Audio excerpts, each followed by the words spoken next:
What do you do when compassion becomes your prison? That was me. I'm Jacob. 6 years of devotion. 6 years of believing I was saving my wife. And all it took to destroy that illusion was a splash of water. I was rinsing the truck on a quiet Sunday morning. The sun was already hot. I swung the hose left, and the spray hit the porch, just a quick mist, nothing serious. Melissa's phone sat on the armrest of her wheelchair. She wasn't in it. Out of reflex, I reached for a towel and wiped the screen. My thumb pressed the side button, and the lock screen lit up.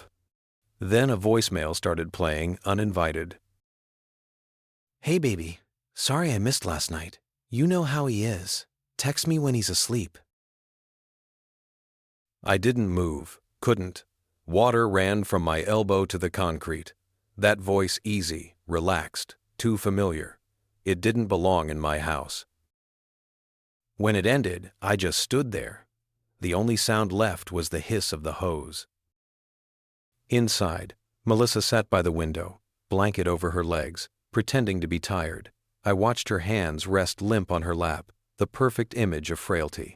She smiled and asked for tea. I made it. I smiled back, but something inside me had already cracked. Not a loud break, quiet, clean, like a rope snapping in the dark. 6 years I'd cared for her, lifted her into bed, fed her when she couldn't lift a spoon, washed her hair, her face, her shame. I believed her pain was real. I believed she couldn't walk. But that message, that voice, it turned faith into suspicion. I didn't confront her, not yet. Instead, I started watching, not her, her phone. Deleted messages, strange call logs, appointments that never happened. But cloud backups don't lie. There were hundreds of texts, sweet names, hidden places, talk of weekends that never existed in our calendar. A motel off Route 4, cheap, quiet, discreet, perfect for lies. I waited, watched her call a cab one Thursday afternoon. I followed from a distance. She got out, stood up straight, and walked. No hesitation, no limp. Just a woman heading toward a door she thought no one would ever see. A man was waiting, Tyler. Young, athletic, confident. He opened the door and kissed her cheek like it was routine. She smiled at him, the same smile I once lived for. I sat in the car gripping the steering wheel until my fingers went white.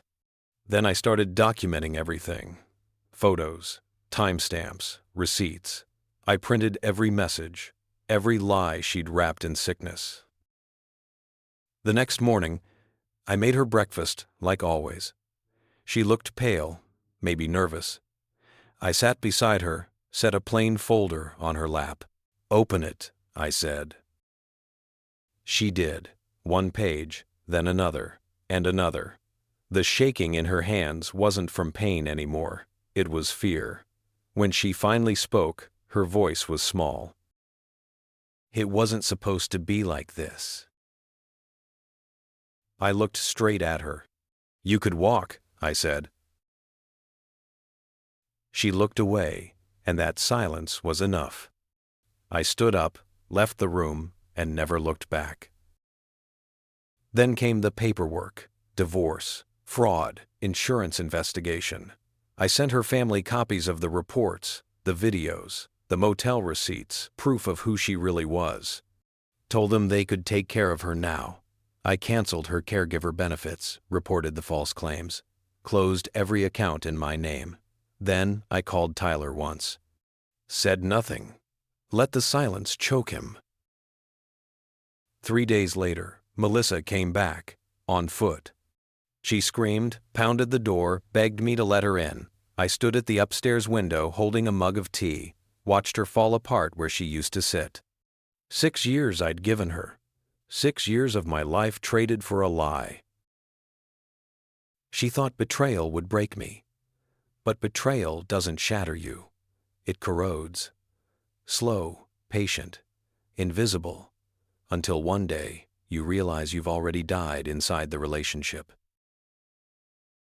I didn't scream, didn't curse. I cleaned the house, burned the sheets, deleted her number. She wanted freedom. She got it. But freedom soaked in guilt is just another kind of prison. And me? I feel nothing now. Not rage, not grief, just quiet.